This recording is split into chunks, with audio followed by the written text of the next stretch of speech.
I'm Eamon Holmes. And I'm Isabel Webster. And we hope you can join us for Breakfast with Eamon and Isabel. You make me laugh out loud, belly laugh. Is that important first thing in the morning? Yeah, absolutely. And there's me trying to be deadly serious.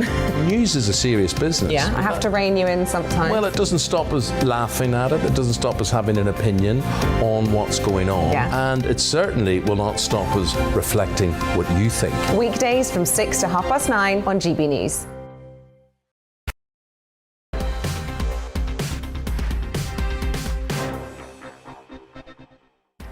Hi there, very good afternoon to you. It's been a very busy day in politics, hasn't it? You're watching Colin Brazier on GB News, on TV and on radio. Coming up, more of it in the next hour.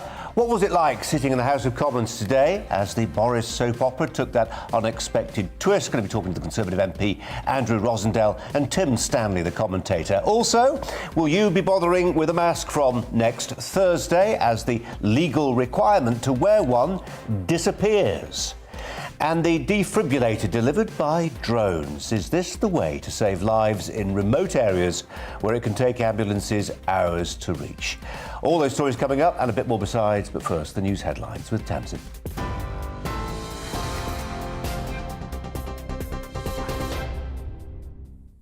Colin, thank you. Good afternoon. Here are the top stories from the GB newsroom. England's COVID Plan B restrictions will be lifted next week. Boris Johnson confirmed face masks will no longer be mandatory in classrooms from tomorrow. They also won't be required in public places from next Thursday. The guidance to work from home and mandatory COVID passes are also being scrapped. And from the 24th of March, there will no longer be a requirement to isolate if you have COVID. The MP for Bury South has defected from the Conservatives to the Labour Party. Christian Wakeford says he can't support a government that's shown itself to be consistently out of touch with the country. The Prime Minister claims the Tories will regain the seat at the next election, but former Brexit Secretary David Davis says it's time for Boris Johnson to step down. I expect my leaders to shoulder the responsibility for the actions they take. Yesterday, he did the opposite of that. So I'll remind him of a quotation altogether too familiar to him of Leo Amery to Neville Chamberlain. You have sat there too long for all the good you have done. In the name of God, go. Meanwhile, Number 10 says Boris Johnson expects to lead the Tories in the next general election and will fight any vote of no confidence launched against him. A vote could be triggered if 54 letters are submitted by Conservative MPs to the 1922 committee. Labour leader Sir Keir Starmer insists the Downing Street party fallout means the PM's now too distracted. While Labour was setting out plans to heat homes, he was buying a fridge to keep the party wine chilled. While we were setting out plans to keep bills down, he was planning parties. And while we were setting out plans to save jobs in the steel industry, he was trying to save just one job, his own. But the Prime Minister believes his government achieved more during the pandemic than any European country. When the history of this pandemic comes to be written, and the history of the Labour Party comes to be written, and believe me, they are history and will remain history, Mr. Speaker, it will show that we delivered while they dithered, and we vaccinated while they vacillated, Mr. Speaker. The cost of living has risen at the fastest pace in 30 years as inflation rose to 5.4% in December. That's up from 5.1% the month before. The price of food, non-alcoholic drinks, hospitality and clothing went up. That rise was partially offset by declining prices of transport and recreation. A second man has been arrested in Ireland in connection with the murder of Aisling Murphy. He's being held on suspicion of withholding information. The schoolteacher was killed near a canal in Tullamore last Wednesday. A man arrested yesterday on suspicion of murder remains in custody. UK crime-fighting groups have travelled to Spain to track down the 12 most wanted fugitives. The National Crime Agency is leading an international campaign to find the offenders. The dozen men are wanted for crimes including murder, drugs and weapons trafficking. GB News Home and Securities editor Mark White has the details. Well, this is a major campaign right across Spain and, of course, in the UK, where these 12 most wanted fugitives are a mix of murder suspects, drug traffickers and gun runners. The National Crime Agency say that by now it's likely that those fugitives will have tried to integrate into the British expat communities across Spain. Yorkshire County Cricket Club have appointed Otis Gibson as their new head coach on a 3-year deal. The 52-year-old is the latest addition to the coaching team at Headingley, following the departures of 16 staff members last month. It follows allegations of racial abuse and bullying raised by former player Azim Rafiq. This is GB News. We'll bring you more news as it happens. Now, though, it's back to Brazier.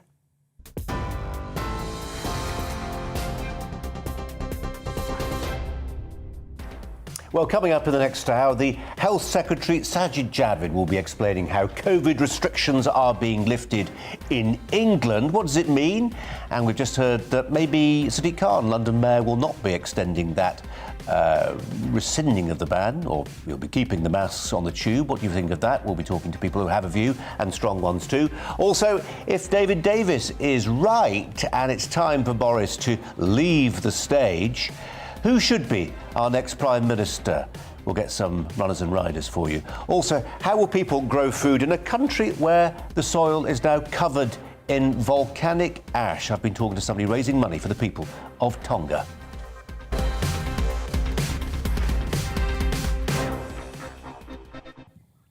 Well, one of many questions today, has Boris Johnson's red wall really started to crumble today? Minutes before today's session of Prime Minister's Questions, Christian Wakeford, the Conservative MP for Bury South, defected to Labour. He'd previously submitted a letter calling for a vote of no confidence in the Prime Minister, but the anger appears to be spread across various factions of the party. David Davis, the former Brexit minister, I think it's fair to say, really stunned the House of Commons by likening Mr Johnson to Neville Chamberlain and calling for him to step down. 54 Tory MPs, as you know, need to submit a letter calling for a vote of no confidence to trigger a vote. We have no idea, really, exactly how many have. Well, joining me, Andrew Rosendale, the Tory MP for Romford. Andrew, welcome to you, and thanks again for joining us here on GB News.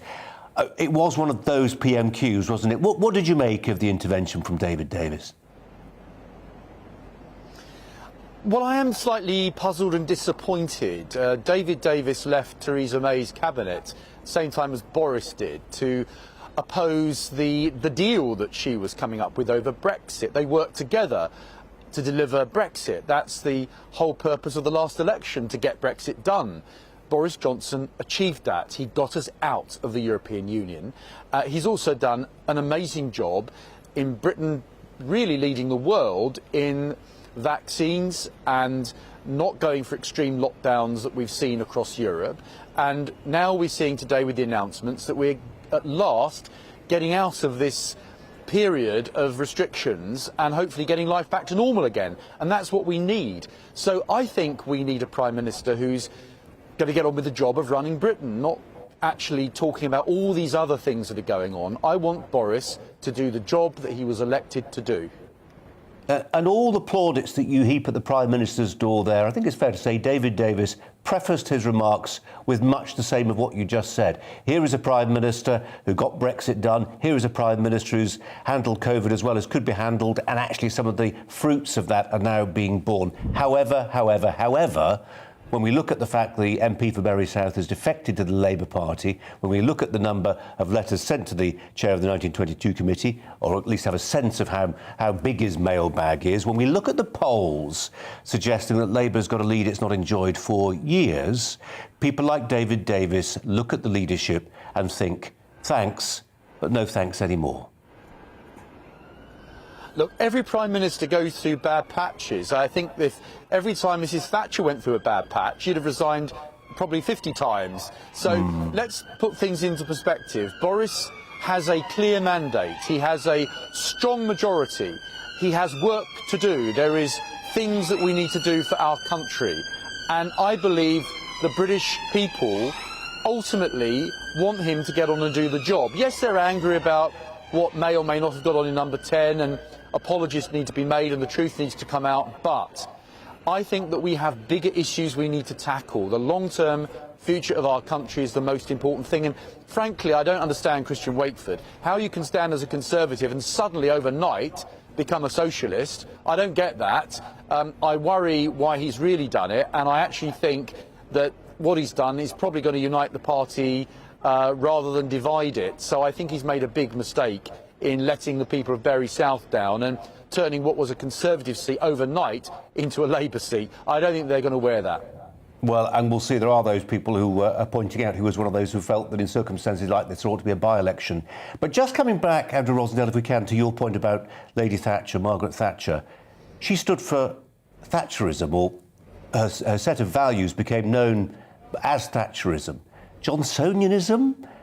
Where's that phalanx of MPs who are ideologically committed to Johnsonianism, who will protect him to the last man and woman? He's a different kind of Prime Minister. He's not a conviction politician like she was. And because he's more managerial, some would say opportunistic, and he does a fantastic job at that at times, as evidenced by Brexit, he doesn't command that kind of deep-seated loyalty that, for instance, Margaret Thatcher did. Now, that ordinarily doesn't matter until, as you say, you enter one of these periodic moments when your back's against the wall. But right now, how many friends would really go to the wall for Boris Johnson? Well, you make a fair point, Colin, because I think that the Conservative Party should be a Conservative Party, and we shouldn't be watering everything down and being a weather vane. We need to be a party of principle that stands up for the right things for our country. And with an 80-seat majority, Boris has the biggest majority of any Conservative. It's not 80 seats. It's not 80 seats before anymore, is it, Andrew? Say again? Sorry, it's not 80 seats anymore, is it, now? No. OK, well, it's between 70 and 80. It's still a huge mandate.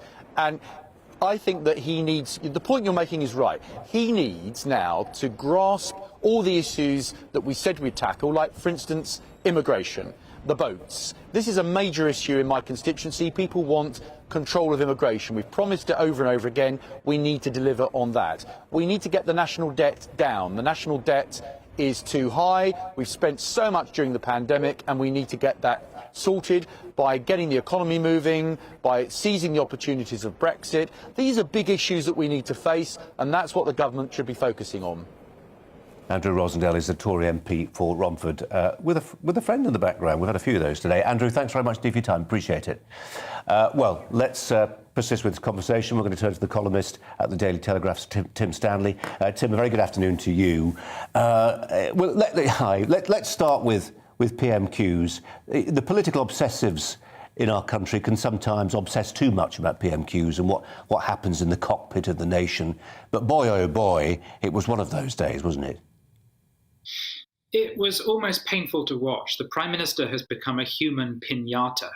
And when you weigh up in your mind what is likely to eventually push him to resign, rather than being forced out, what's likely to make him resign, it's this issue of how much more of this can he take?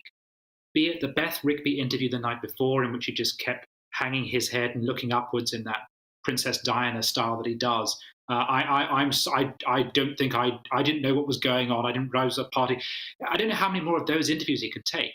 And I don't know how many more PMQs like this he can take, where it's not just that he's being attacked, not just he's being accused of being a liar, which is more or less being stated openly, which you're not supposed to in Parliament now, but it's more or less being stated openly that he is a liar.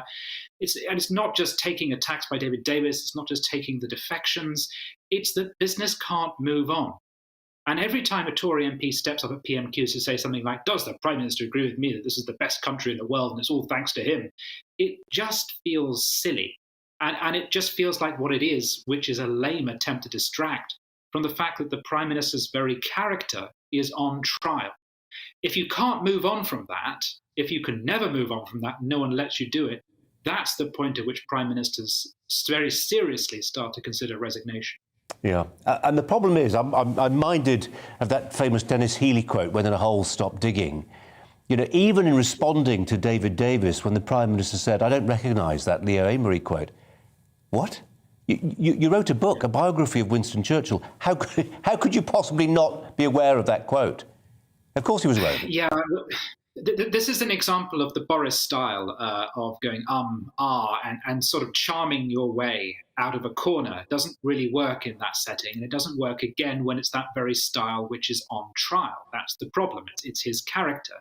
And it all comes back to the things that people have long suspected about Boris Johnson, that he is disorganized, he is a libertine, he's not really in command of things. I think when historians come to write this history, I think what they'll say is that Johnson came in, and one of the first things he did was deconstruct the machinery in Number 10.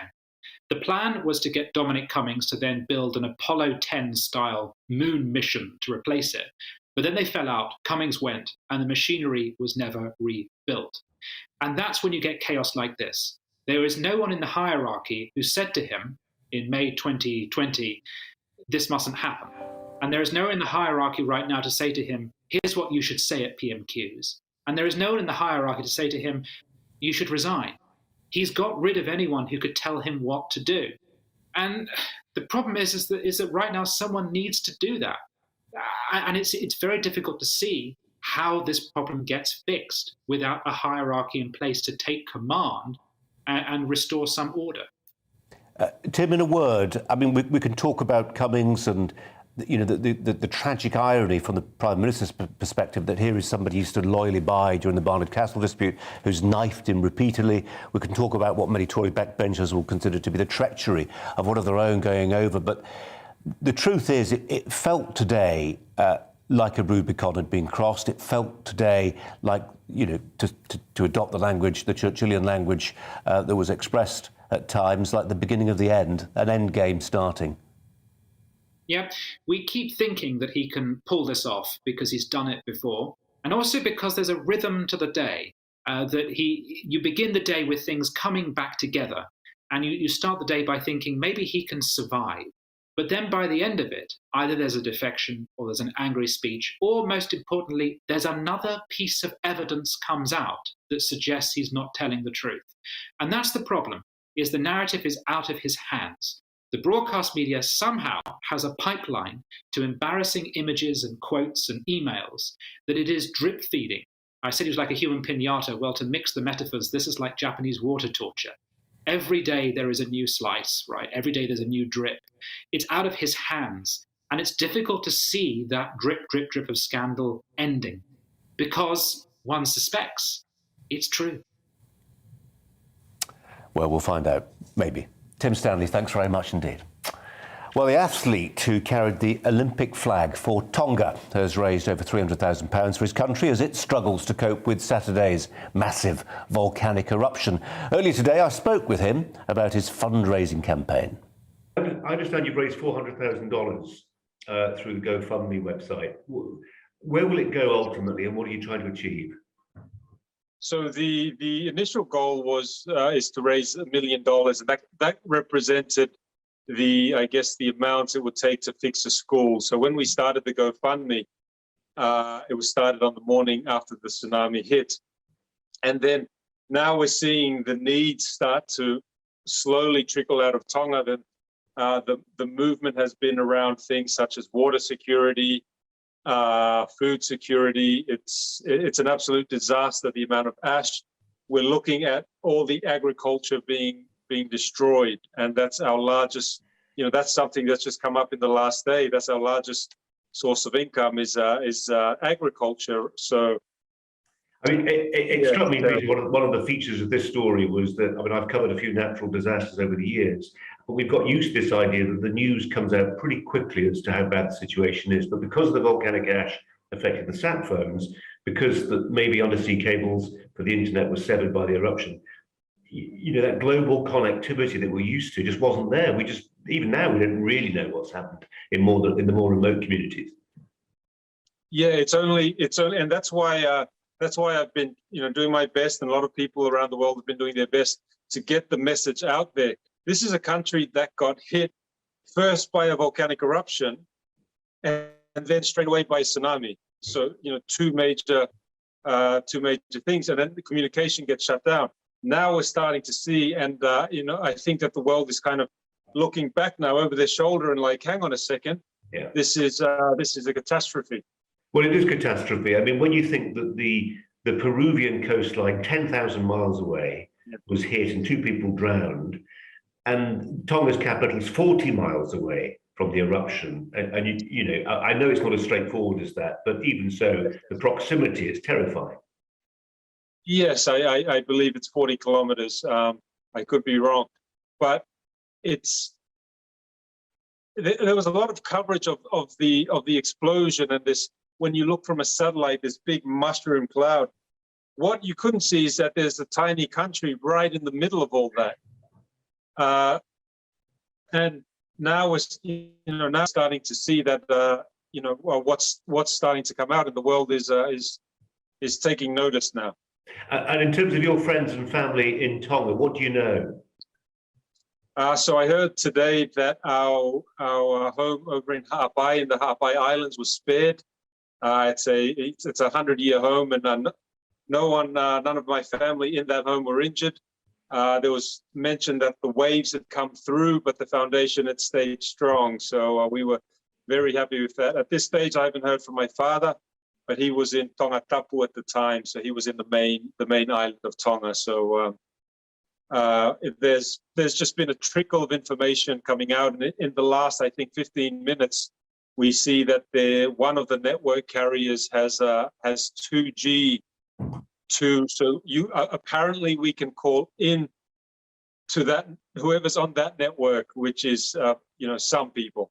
Yeah, well, the communications will help, as with any money that can be raised by people like you, Peter. So congratulations, and thanks ever so much for the work you're doing. Good of you to talk to us. Thanks ever so much. Coming up after the break, a legal challenge to be launched against the Welsh Government over its mandatory COVID pass policy. Our Wales reporter has the latest with that. But first, the weather. Hello again. It's a cold day out there and feeling even colder in the wind that is coming from the north, but it is bringing clear spells alongside some wintry flurries in the far northeast mainly. That wind could be directly from the Arctic right now behind a cold front which cleared earlier in the day. That's cleared the skies, but under the clear skies it will turn even colder overnight with a widespread frost. So some wintry stuff across northeast Scotland. Snow flurries coming through in that strong northerly wind. Some accumulations over the mountains, a centimetre perhaps at lower levels in places. Quite hit and miss given the showery nature of these flurries. Further south and elsewhere, widespread clear skies, and out of the wind, well, temperatures falling widely below freezing and as low as -5 Celsius for some sheltered spots in Scotland.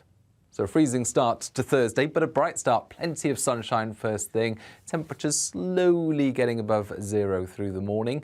However, for the northeast of Scotland, for eastern parts of England as well, 1 or 2 further sleet and snow showers coming through.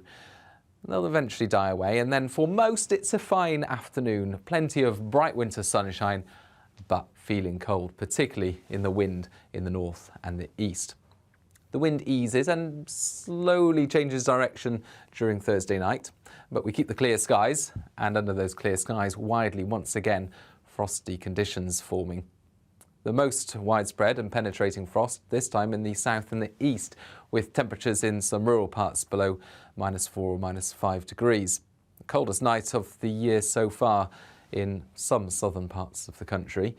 But elsewhere, cloud is starting to filter in from the Atlantic, and those cloudier skies in the northwest will keep things frost-free. And that cloud will become a bit more widespread through the weekend, I think. So less sunshine, fewer frosts and fog patches at night, but staying cold. My name's Tom Harwood, and every weekday we bring you The Briefing live from 9:30 a.m. The stories, analysis and live debate that you need to hear. Quite right, Tom, of course. Was this something that had been considered at all? Difficult to answer. Gas-guzzling helicopters circling. Noise is being made here. Joe Biden walking out. Thank you very much for joining us. Don't miss it. The Briefing with me, Tom Harwood, Monday to Friday, 9:30 a.m. on GB News.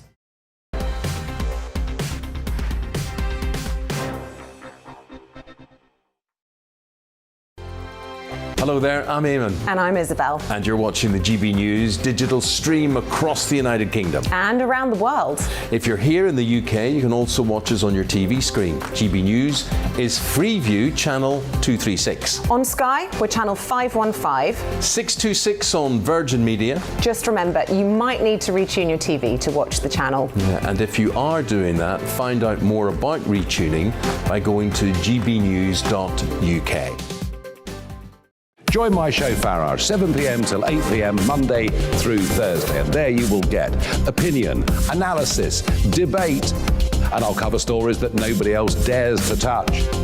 And then for the last 15 minutes, talking pints. We're over a drink. We have a civilised conversation with someone. We very often disagree, but we do it in a grown-up way. Come and join me on Farage.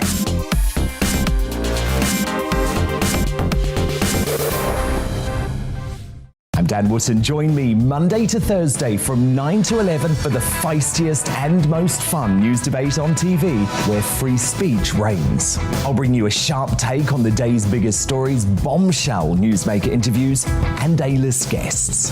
And I guarantee you, no spin, no bias, no censorship, and no reason to go to bed. That's Dan Wootton tonight, Monday to Thursdays from 9 on GB News. Hello there, I'm Eamon Holmes. And I'm Isabel Webster. And we hope you can join us for Breakfast with Eamon and Isabel. You make me laugh out loud, belly laugh. Is that important first thing in the morning? Yeah, absolutely. And there's me trying to be deadly serious. News is a serious business. Yeah, I have to rein you in sometimes. Well, it doesn't stop us laughing at it. It doesn't stop us having an opinion on what's going on. Yeah. And it certainly will not stop us reflecting what you think. Weekdays from 6 to 9:30 on GB News.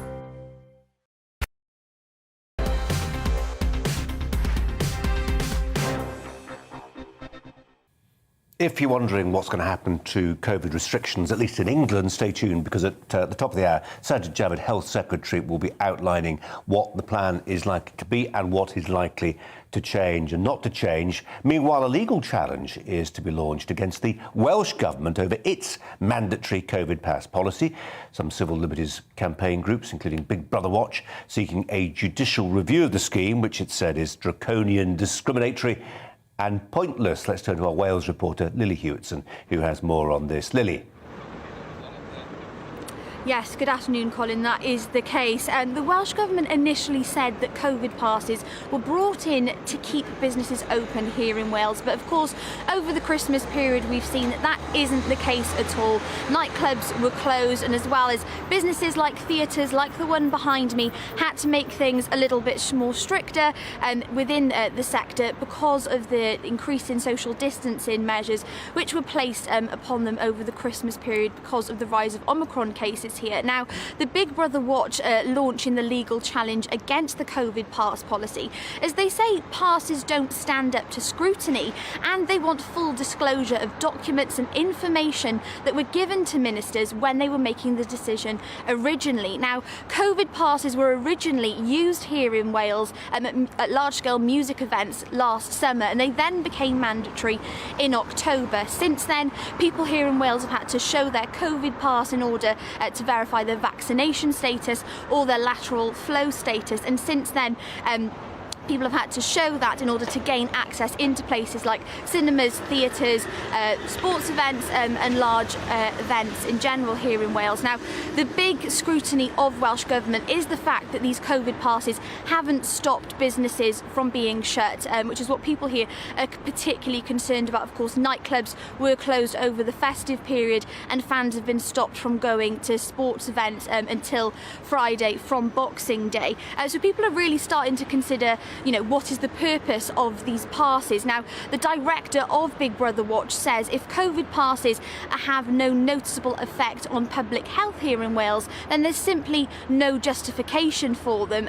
But they didn't stop just with Wales. The group also launched a legal challenge against the COVID pass scheme in England, having urged the UK government to end it by the end of January. But of course, after the Prime Minister's announcement earlier on today, we know that they won't be required from next next Thursday. So the Welsh Government say that venues where COVID passes are required tend to be those indoor venues where lots of people congregate. But as well as this legal challenge, there are also calls for more, hardcore evidence to prove that COVID passes do stop the transmission of the virus going forward. But of course, they didn't stop the closure of businesses here in Wales over the Christmas period, which is what people here are really frustrated about. Lily, thanks ever so much. Now, let's say about some crime-fighting groups who've travelled to the Spanish capital to track down the 12 most wanted fugitives from the UK. The National Crime Agency, there they go. The National Crime Agency and crime-fighting charity Crime Stoppers launching a multinational campaign to find the offenders, all of whom have connections with Spain or the Canary Islands. The dozen on the run, all men wanted for crimes including murder, drugs and weapons trafficking. Our Home and Security editor Mark White has the story. It was the most shocking of gangland murders. Gunmen opening fire in broad daylight, targeting a fellow drug dealer and caring nothing for the innocent children playing nearby. 4 years after this murder in Greater Manchester, a key suspect, Callum Halpin, is now believed to be hiding out in Spain. He's been added to the National Crime Agency's list of their 12 most wanted fugitives who've fled to Spain and its holiday islands. In Spain's capital, British law enforcement officials joined their Spanish counterparts at the launch of a campaign to track them down. Each and every campaign that we've done, and I was involved in the last campaign 5 years ago, has been successful. And again, it's not just the sheer volume of the calls that we get, it's the quality of the information that's important. Because if we just get 3 or 4 key bits of information that leads to a rapist or a murderer or a serious drug dealer being picked up, arrested and brought back home to face justice, then that's got to be a good thing. The UK's National Crime Agency says British criminals are sadly mistaken if they believe they can escape to European countries post-Brexit.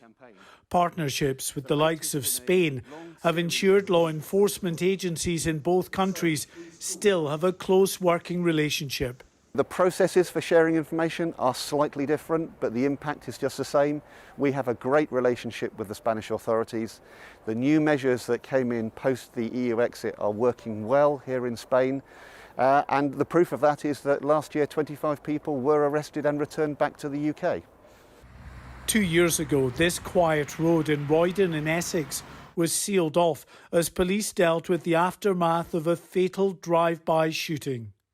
A 50-year-old man was shot 8 times in what's believed to have been a dispute between criminal gangs. The key suspect, Nana Opong, is another who's now understood to be in Spain, trying to evade UK authorities.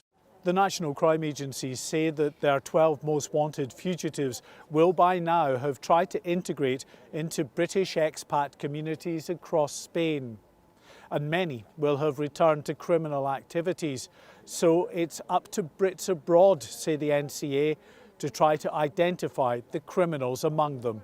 James Stevenson is a prolific drug trafficker who's also known to carry weapons.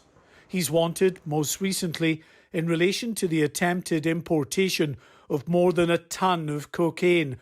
The 12 most wanted fugitives are among the UK's most dangerous criminals, just as big a menace to Spain as they are to the UK. And so it's hoped people here will pass on anything they know that could finally bring these men to justice. Mark White, GB News, Madrid. Coming up after the break, a question for you. Is what made Boris Johnson popular, is it also potentially sowing the seeds of his undoing? Or do you think we lot in the media are really overdoing things right now? Let us know. Email is usual address. I'll be giving you my take in the Brazier angle after the break. But first, it's time for the latest news headlines.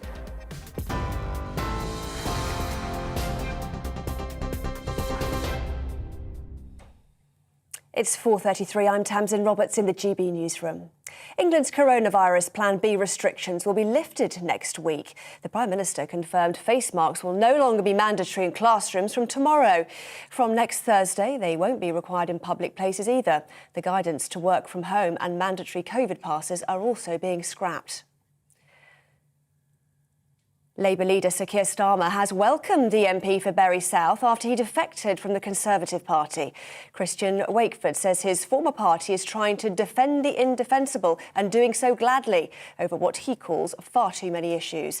The Prime Minister claims the Tories will regain the seat at the next election.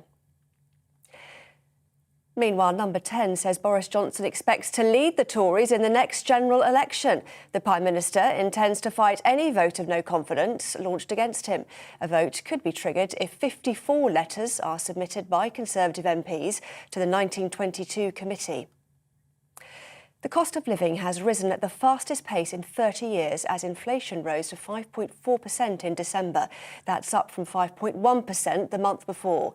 The price of food, non-alcoholic drinks, hospitality and clothing all went up. UK crime-fighting groups have travelled to Spain to track down the 12 most wanted fugitives. The National Crime Agency is launching an international campaign to find the offenders who have connections with Spain or the Canary Islands. The dozen on the run, all men, are wanted for crimes including murder, drugs and weapons trafficking. Yorkshire County Cricket Club have appointed Otis Gibson as their new head coach on a 3-year deal. The 52-year-old is the latest addition at Headingley, following the departures of 16 staff members last month. It follows allegations of racial abuse and bullying raised by former player Azim Rafiq. Well, this is GB News, online and DAB Plus radio. After the break, it's back to Brazier.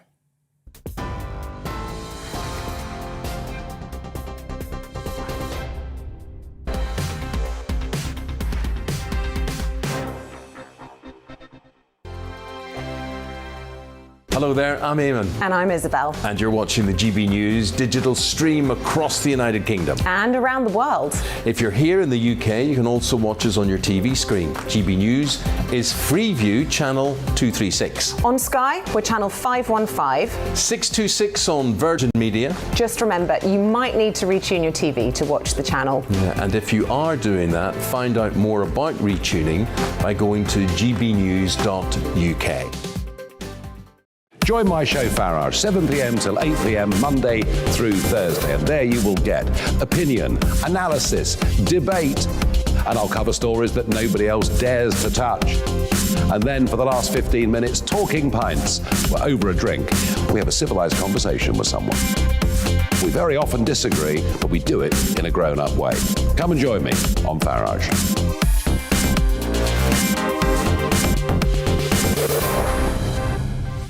I'm Dan Wootton. Join me Monday to Thursday from 9 to 11 for the feistiest and most fun news debate on TV, where free speech reigns. I'll bring you a sharp take on the day's biggest stories, bombshell newsmaker interviews, and A-list guests.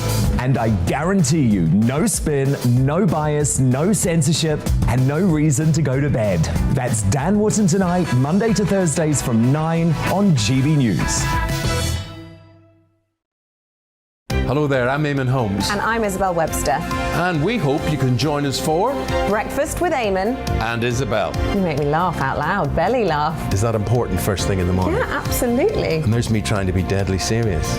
News is a serious business. Yeah, I have to rein you in sometimes. Well, it doesn't stop us laughing at it. It doesn't stop us having an opinion on what's going on. Yeah. And it certainly will not stop us reflecting what you think. Weekdays from 6 to 9:30 on GB News.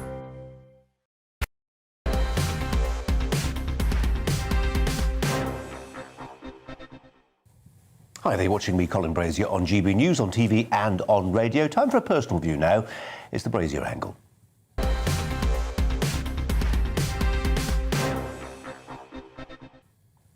50 years ago, a British advertising copywriter had some brainwave, a slogan that would make a foreign lager attractive to people who didn't drink the stuff. Heineken refreshes the parts other beers cannot reach. Until now, Boris Johnson was to politics what Heineken was to, I think it's probably fair to say, lager skeptics. I'll finish what I had to say to you in a second, but I'm afraid we've had a technical problem.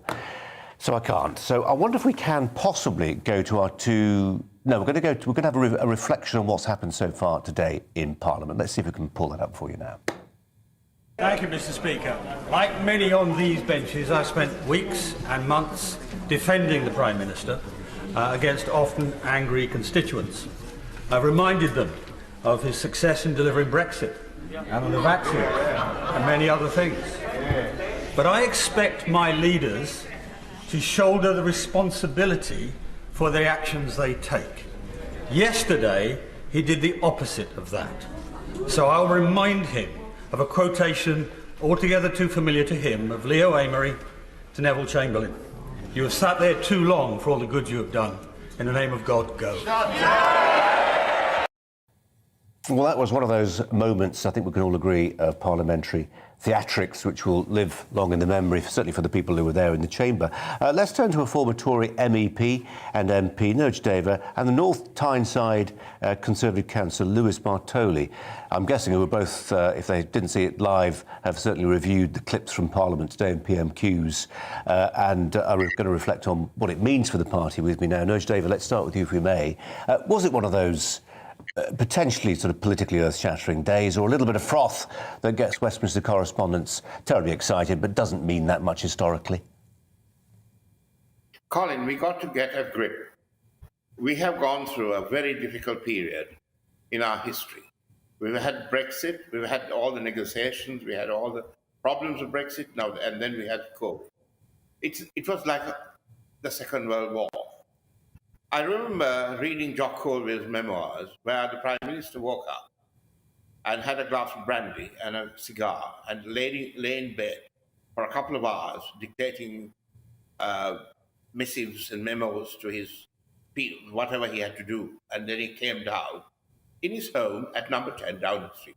Now, anyone who has worked in Downing Street knows Downing Street.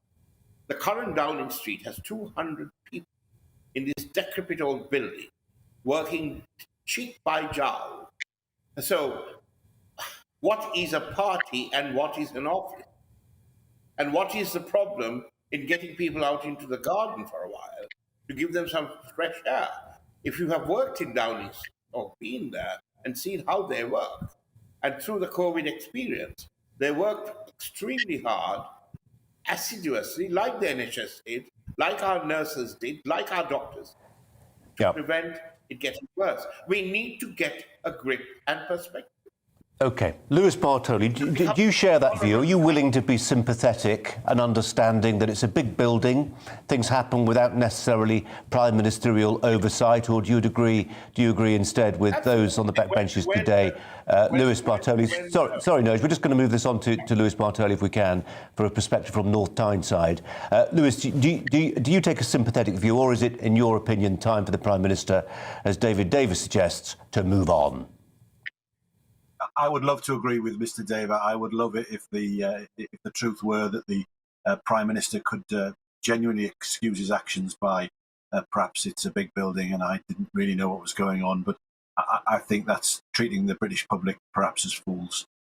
The fact of the matter is this was a party when there shouldn't have been a party. It's a breach of trust. It's a breach of the public's trust. And the public are rightly having their say, and unfortunately that means that those at the top, I'm afraid, have to go. Bartoli, what are people telling you on the doorsteps? And I have to say, we get really mixed messages here. We get emails from people saying, you guys, trial by media, it's a hue and cry, signifying nothing. Get other people saying, actually, we should be much tougher on Boris. He's a clown. Is it possible for you, from the perspective from where you're sitting, to give us an overview? Well, I was in the Federation office this morning. I had the displeasure of opening the post and reading the emails, and the results were very clear. Our residents, our constituents said that although they are and were lifelong Conservative voters, that this is a step too far. They just can't swallow this. They've supported Boris in the past. They've supported the party. They want to continue to support the party. They believe in a lot of what he's doing, as we all do. The last thing they want to do is see a Labour government, but they also need a leader with some kind of moral integrity. And unfortunately, I think that the comments that were made today and in PMQs have just meant he's lost that authority. Nurj Deva, does there not come a point where loyalty becomes counterproductive, where actually both of you and other Conservative supporters, including MPs, have to make a decision that's in the best interest of the country.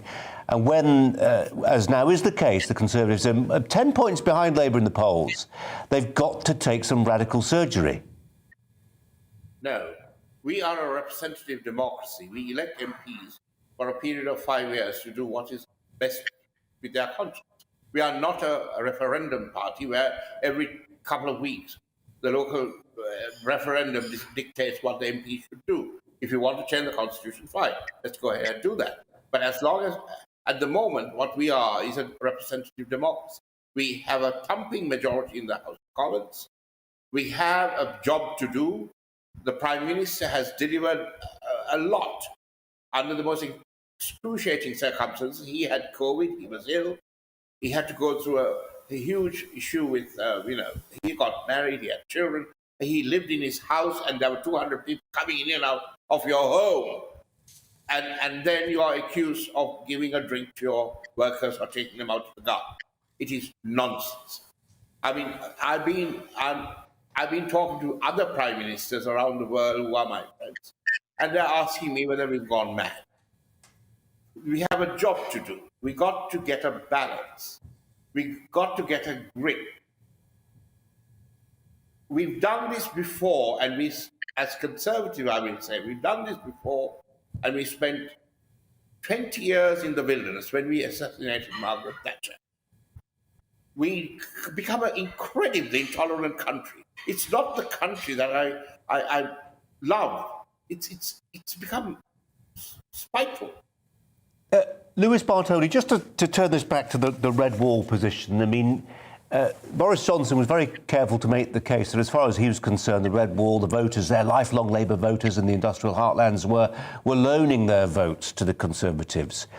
As a Northern Tory, how dismayed are you by the sight of seeing the Bury South MP throwing his lot in with Labour in the way he did today? Well, if I could just firstly say, unlike Mr. Deva, I don't have friends who are ex-prime ministers around the world. I'm stuck at the coalface dealing with constituents on a day-to-day basis and trying to get local councillors elected. I wish I was in that lofty position. And unfortunately, it's the likes of my councillors and my candidates who are going to suffer if Boris continues to stay. In answer to your question about the resignation today, I think Mr. Wakeford's going to get a real shock, because if I know anything about the Labour Party, the one thing they hate more than Tories is Labour members. So I think he's going to find that he's more hated over there than he was on our side of the bench. Wow, it's a rough old trade, politics, isn't it? Sorry, Noj David, were you going to come in? Yes, I was going to say, I do understand the frustration of people who have suffered personal loss and have been told that they can't meet their loved ones when they had died of COVID or had to go and suffer a great deal.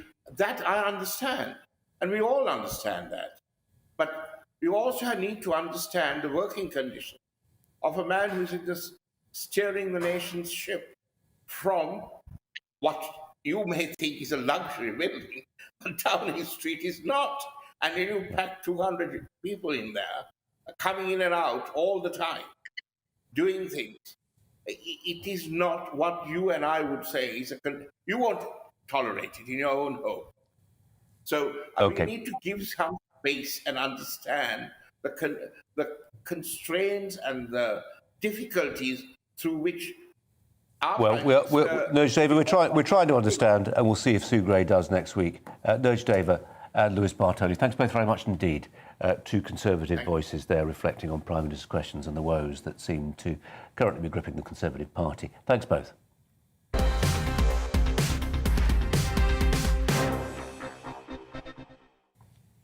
Going to try again at this one.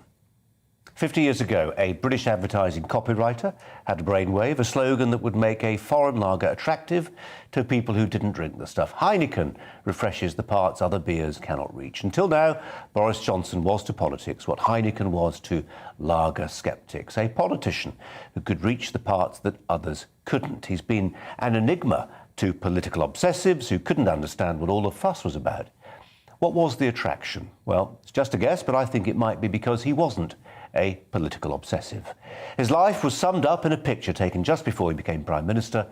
The interior of that Toyota Previa, people carrier, coffee cups and books and children's clothing, strewn on the floor, a study in chaos. Shambolic, but relatable, a hinterland, the lack of gloss, the daft hair, the messy love life. Many folk find politicians insufferably pompous, and whatever else Boris is, he's not uptight.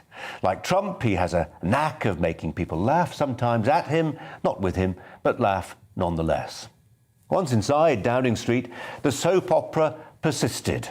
Births, marriages and deaths, a baby last year, a marriage to Carrie last year, the death of his mother last year, and the year before that, a close-run thing for the Prime Minister at the hands of COVID. But today, a reminder that when it comes to what may be Boris's last act, the soap opera gives way to Shakespeare. Treachery's in the air. It started the rot for Johnson, and it may be another act of treachery that brings the curtain down. The betrayal which started all this came from Dominic Cummings, who Johnson should have sacked after the Barnard Castle scandal, but who he chose to keep on. How he must regret that display of loyalty as Cummings, consumed with a desire for vengeance that wouldn't be out of place in a Greek tragedy, twisted the knife again and again with his Downing Street party revelations. And today, another blue-on-blue attack, a Tory MP defecting to Labour minutes before the PM stood up at PMQs. Betrayal, yelled Conservative backbenchers, but the wound is a deep one, and it may prove mortal. The things that made Johnson popular are also the seeds of his undoing: the intuitive anarchy, the aversion to micromanagement, the absence of enduring ideological convictions that meant when push came to shove, there's no phalanx of men and women dedicated to Johnsonianism who will lay down their political fortunes for him, as there were, for instance, for Margaret Thatcher. So if this is the end game, and David Davis may have delivered the coup de grace at Prime Minister's Questions today, who gets the gig next? It's been billed as a two-horse race between Rishi Sunak and Liz Truss, with Jeremy Hunt and Nadeem Zahawi on the outside rail. Personally, I'd put a side bet on Sajid Javid, the Health Secretary. He's got a proven track record running several big government departments. He's good on detail and has a backstory that will, in a different way from Boris Johnson, reach parts of the electorate that others can't get to. That's the...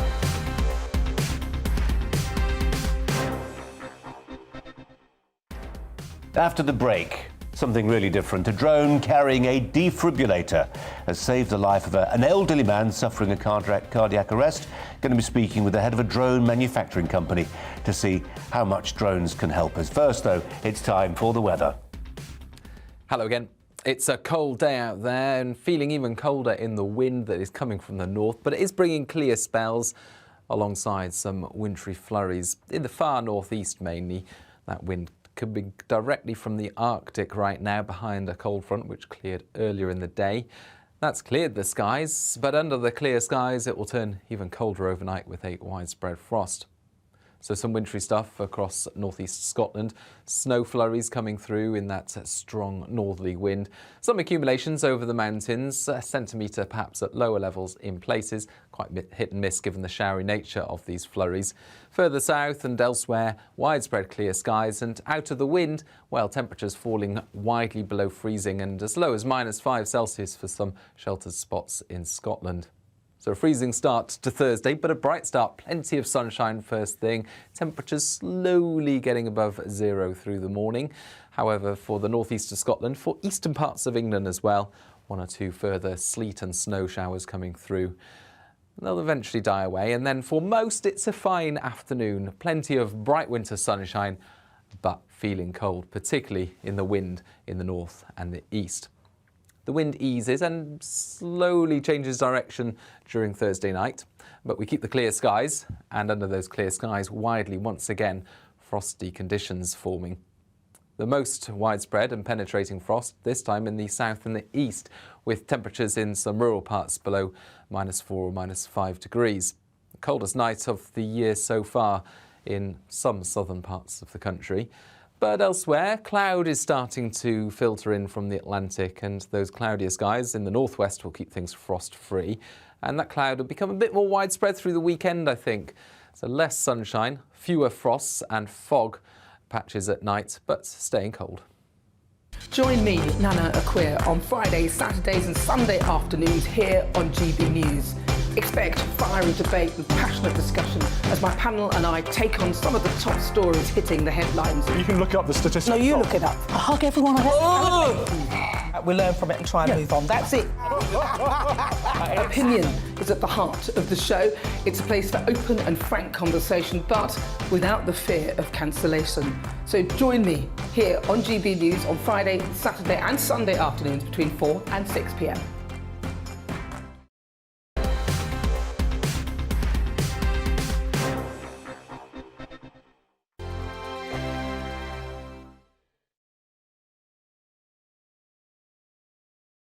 Hello there, I'm Eamon. And I'm Isabel. And you're watching the GB News digital stream across the United Kingdom. And around the world. If you're here in the UK, you can also watch us on your TV screen. GB News is Freeview channel 236. On Sky, we're channel 515. 626 on Virgin Media. Just remember, you might need to retune your TV to watch the channel. Yeah, and if you are doing that, find out more about retuning by going to gbnews.uk.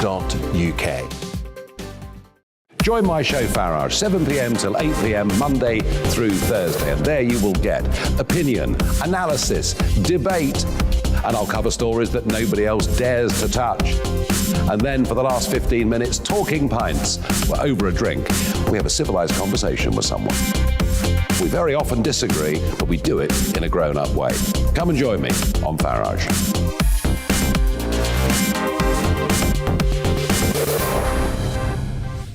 I'm Dan Wootton. Join me Monday to Thursday from 9 to 11 for the feistiest and most fun news debate on TV, where free speech reigns. I'll bring you a sharp take on the day's biggest stories, bombshell newsmaker interviews, and A-list guests. And I guarantee you, no spin, no bias, no censorship, and no reason to go to bed. That's Dan Wootton tonight, Monday to Thursdays from 9 on GB News. Hello there, I'm Eamon Holmes. And I'm Isabel Webster. And we hope you can join us for Breakfast with Eamon and Isabel. You make me laugh out loud, belly laugh. Is that important first thing in the morning? Yeah, absolutely. And there's me trying to be deadly serious. News is a serious business. Yeah, I have to rein you in sometimes. Well, it doesn't stop us laughing at it. It doesn't stop us having an opinion on what's going on. Yeah. And it certainly will not stop us reflecting what you think. Weekdays from 6 to 9:30 on GB News.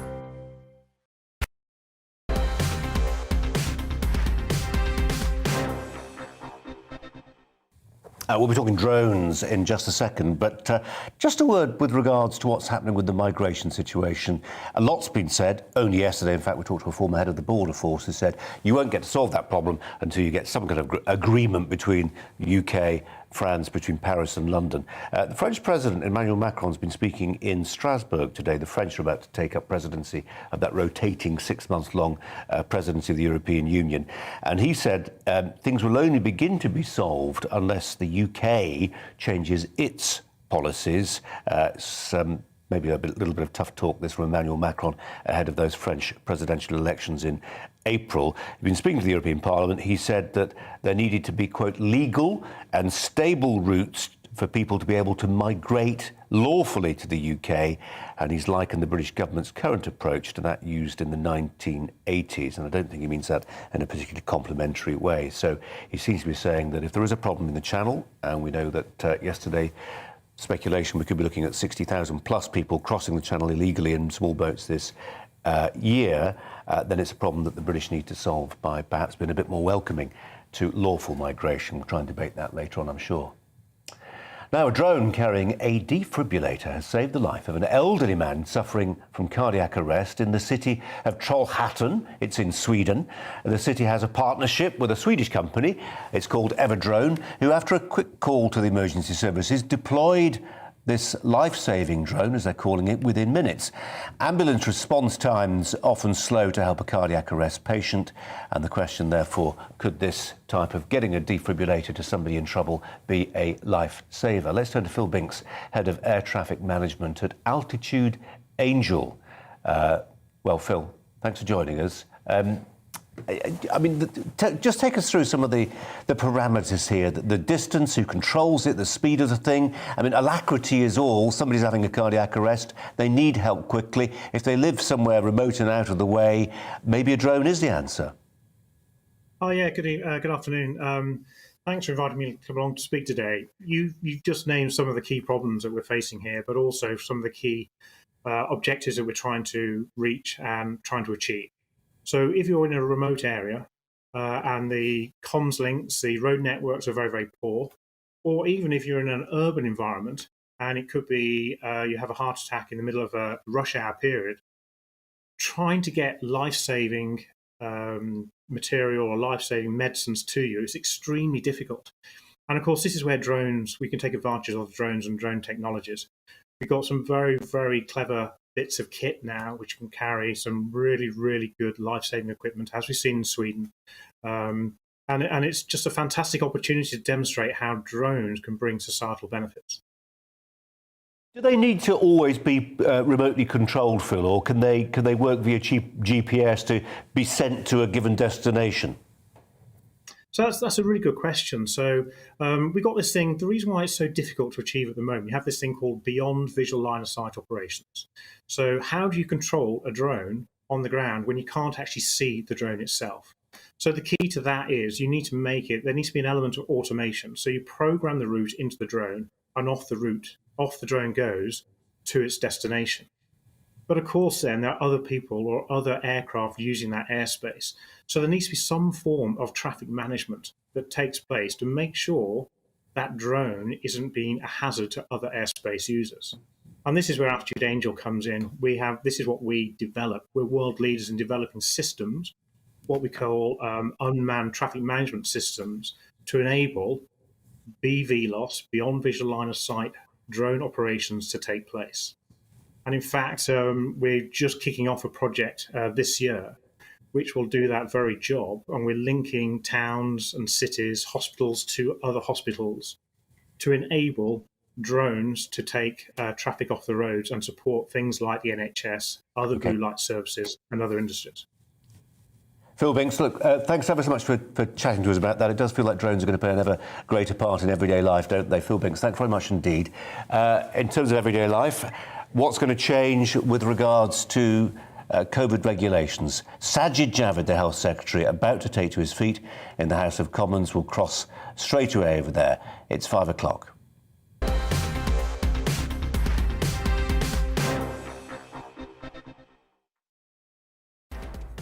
Well, let's turn straight to our political editor, Darren McCaffrey, who's had an extremely busy day with PMQs, all the pyrotechnics that went with that set-piece occasion. Darren, it's fair to say they're still digesting that in the tea rooms and elsewhere, I'm sure, on the parliamentary estate. Now we get Sajid Javid. He's going to be laying out the government's strategy in terms of relaxing some of those lockdown-like restrictions that we've seen, at least for England. Not expecting anything new, but a bit more detail. Yeah, indeed, and we heard the Prime Minister make this announcement essentially in the Commons. Sajid Javid going to be in the Downing Street press room laying out kind of where we're at in terms of the pandemic, laying out, as you said, the details around the fact that essentially the work from home guidance in England is all but gone. In addition to that, face masks... Darren, forgive me, it's one of those moments where you're interrupted. I'm sorry, he's on his feet. Over we go. Thanks to the progress that we've all made, we will be lifting the Plan B measures and returning to our original Plan A. This is a moment that we can all be proud of. The culmination of a brilliant national mission that helped us to withstand the Omicron wave and restore more freedom to this country. It's a reminder of what this country can accomplish when we all work together. We'll shortly be hearing from the Chief Medical Advisor to the UK Health Security Agency, Dr. Susan Hopkins. But before we do, I wanted to talk about how we got to this important milestone and what this means for our fight against this virus. Let's start with how we got here. Back in July, we made the decision to take step 4 of our roadmap so that we could roll back the restrictions and move closer to normal life. This wasn't an easy decision, but taking this step when we did, backed by the warmer weather and the school holidays, it helped us to enjoy the greatest possible freedoms for a number of months. And as I said when I announced that change, this showed us how we can learn to live with COVID. But I also warned that a more harmful new variant would have the potential to set us back. 4 months later, our scientists, learning from their colleagues in South Africa, were amongst the first in the world to help identify a new variant, Omicron, a variant that was capable of spreading faster than any COVID variant that had come before it.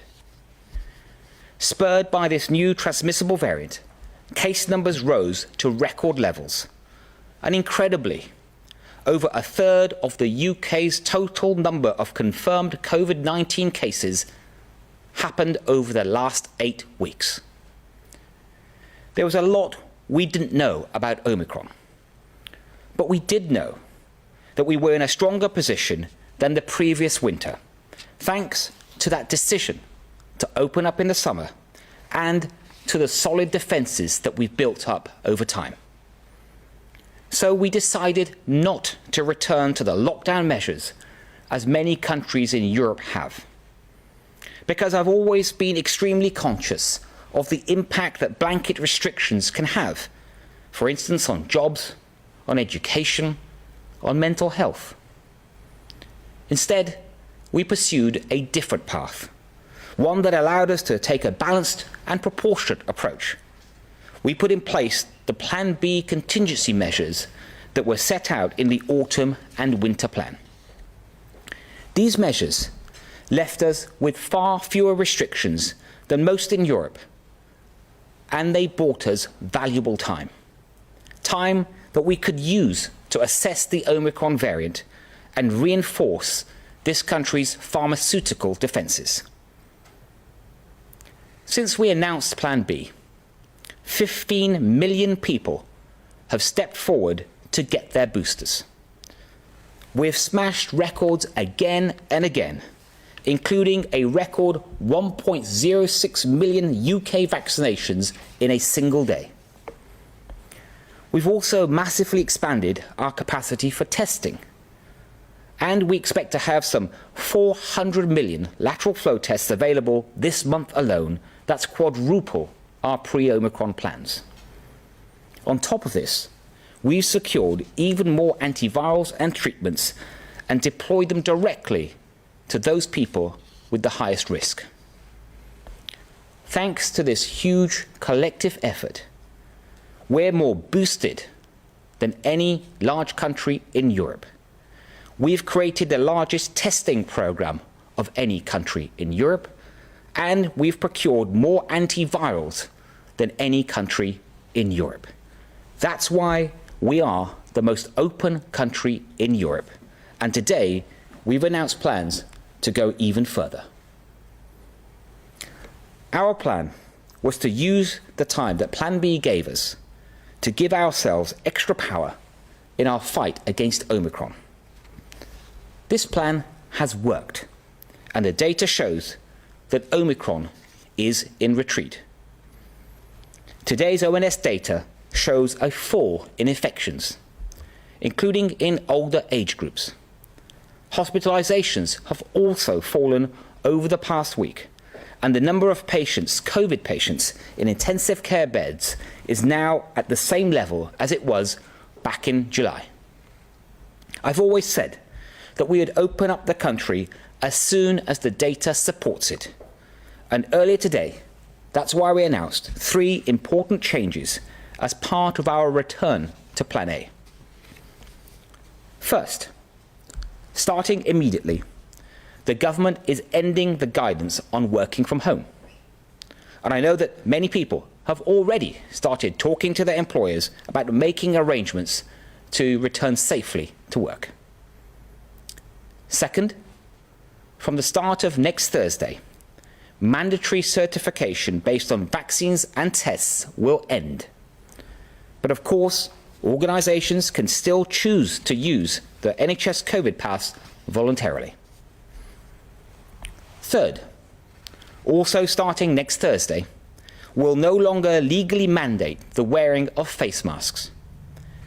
But we must suggest that they are worn in enclosed and crowded places, especially where you come into contact with people that you don't normally meet. These changes will take effect sooner, even sooner, in classrooms, where we will no longer require face coverings from tomorrow, and the Department of Education will shortly remove the guidance on their use in communal areas. As well as these changes, we're also exploring where else we can ease restrictions. We're looking to replace legal requirements on self-isolation with guidance and advice, and in the coming days, I'll be setting out our plans to further ease restrictions on visits to care homes. The steps that we've announced today represent a major milestone. But it's not the end of the road. And we shouldn't see this as the finish line, because we cannot eradicate this virus and its future variants. Instead, we must learn to live with COVID in the same way that we've learned to live with flu, and we'll be setting out our long-term plan for living with COVID-19 this spring. We must stay vigilant and be mindful that there could be bumps in the road ahead.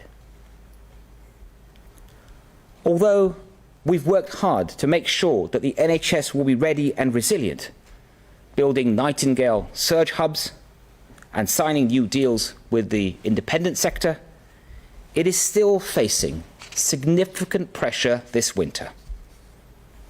Even before the Omicron wave, we had a COVID backlog of elective care. And now, unfortunately, that COVID backlog will be larger still. So we must proceed with caution. A pandemic is a marathon, not a sprint. Even on this day of progress, I'd urge everyone to think about what they can do to help keep the virus at bay. Whether it's washing your hands, letting in fresh air, or getting tested and self-isolating if you're positive. But the best step that we can all take is to get vaccinated. It was the jabs that have got us this far, and the jabs can keep us here too. I'm so grateful to all the staff, the volunteers, the military, everyone that worked on the rollout programme. We asked you to come forward, and you did, in your millions, and it's because of you that we've been able to take these steps today. But for as long as there are people who haven't been protected, we know that our defences aren't as strong as they should be, and the NHS will be under more pressure than it should be. So please, if you haven't had your first, second, or third jab, it's time to come forward. Help us keep this success story going and protect the incredible progress that we have all made. Now I'd like to hand over to Susan, who will talk us through some of the latest data. Thank you. First slide, please. So this slide highlights the number of cases that we've seen testing positive in the UK. And two important points. One is that you can see that in December, January, we had a threefold higher number of cases detected than we did in a similar period last year in the middle of the Alpha wave. The most recent 7-day average is 93,210 cases per day, and that has come down quite substantially from a peak on the 29th of December at almost 225,000 cases. Next slide, please. And this is also reflected in our hospitalisation data. Here you can see that we have reached case numbers of less than 20,000 in cases in hospital across the UK. And again, that is less than half the peak that we saw last December, January 2020-2021. It's also important to note that there are only 703 patients in mechanical ventilator beds, and that's at a level that is as low as last July, when we also opened up in this country. It's also much, much lower than we saw in the wave in last January. And this is reflecting our high levels of vaccination in the population, and also the reduced severity that we have seen with Omicron. Next slide, please.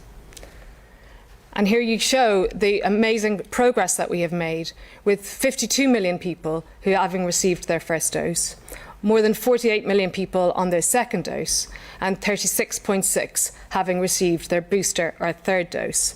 That's 2/3 of the eligible population in this country. And we have more to do. We really need those other individuals who have not had their first, second or third dose to come forward as soon as possible to have the greatest levels of protection. Next slide, please. Here, this shows you the benefits of protection with vaccination. What you can see on the slide, the first graph, is the levels of protection in individuals who are admitted to the intensive care unit. And if you focus on the red colouring, what you can see in that is more than half the people being admitted to ICU over the last 7 or 8 months are unvaccinated. And if you also see the smaller proportions that have had 2 doses and a booster in comparison to the general population. And you can see in the general population, only 10% of individuals are unvaccinated, but those individuals are disproportionately being admitted to ICU. The greatest thing that you can do to protect yourself against ICU admission and hospital admission too is get vaccinated. Next slide, please. And here it shows why we're in such a good position in this country right now, why we've seen reductions in our hospitalisation compared to where we could have expected a month ago, where we see reductions in our case numbers and falling case numbers in the country. This relates to our booster campaign, and we have now got, compared to comparable countries across Europe and North America, the highest rate of boosters in our population overall. We can see that other countries are rapidly trying to increase their booster campaign, and we also know that this is affecting their hospitalisation rates and cases in their population. So the strongest defence we have against the Omicron wave that we are now experiencing, and any future waves of variants that we might experience, is vaccination. So I urge everyone to take up their offer as soon as possible. Thank you. Thank you very much, Susan. Now we're going to turn to questions, and the first 2 questions are for members of the public, and I believe the first one is Christina from Berkshire. Given the increasing number of hospitalizations of young children with COVID-19, are there plans to vaccinate children under 12? Thank you, Christina, for your question. That we, at this point, first of all, our vaccination programme is focused on the over 12s at the moment, and as you've heard, we have had great success. But you're right to raise under 12s, and we take advice from our expert advisors, the JCVI, and we have asked them to look at this. And at this point, what they have advised us is that we should vaccinate under 12s that are at risk, and that is exactly what we plan to do, and we plan to start that this month. But they are keeping that under review to see if we should expand that more broadly to everyone in that cohort. Thank you, Christina. Next, I believe it's Michelle from Lincolnshire. Please can you explain why the self-isolation period has changed to 5 days with negative lateral flow tests, when right from the beginning of the pandemic, it has been advised that if you have had COVID, then you shouldn't do a lateral flow or PCR test for 90 days, as you could have false results. This question needs to be answered, as people are losing faith in the system. Susan, would you like to take that one? Yeah, so what we know is that you can remain PCR positive for quite some time, which is why we don't advise repeated PCR tests unless you've got new symptoms. However, lateral flow and the evidence for lateral flow has come hard and fast over the last 6 to 9 months. And what we recognise now is that once individuals have finished their infectious episode, those lateral flow tests become negative and remain negative for the vast majority of people. What we have now advised is that, and looked at very carefully, is that the individuals who have 2 negative lateral flows can be released from isolation early. The earliest that can be is after their 5 and 6, a release on day 6. And that allows people to get back into the workplace and to get back out into school as well. So it's really an emerging evidence and changing the evidence base rather than any new advice in that way. Thank you. Thank you, Susan. Next, I will turn to the journalists, and the first I have on my list is Hugh Pim from BBC News. Thank you, Secretary of State. First of all, one for you. How can the Prime Minister continue to lead the country when one of his most senior MPs in the Commons has called on him to resign? And one for Dr. Hopkins. Cases have risen rapidly, fueled by Omicron. Do you expect them to continue falling quite quickly?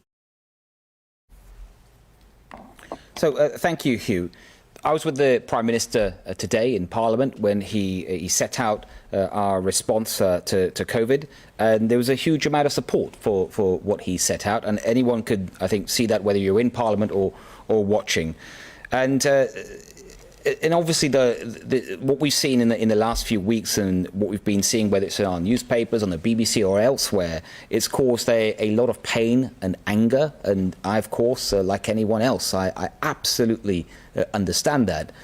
And the Prime Minister has he's come to Parliament, he's apologised, and he has asked for the time and space for the investigation that's taking place to be completed so the facts can be established, and then he will come back to Parliament and answer any questions and be happily scrutinised on those facts once they're established.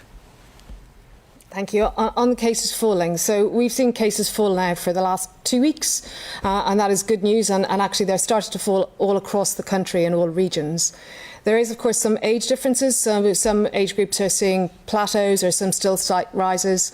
Therefore, while we believe that overall we will continue to see declines in cases, that may plateau at some points as the infection is in various different populations.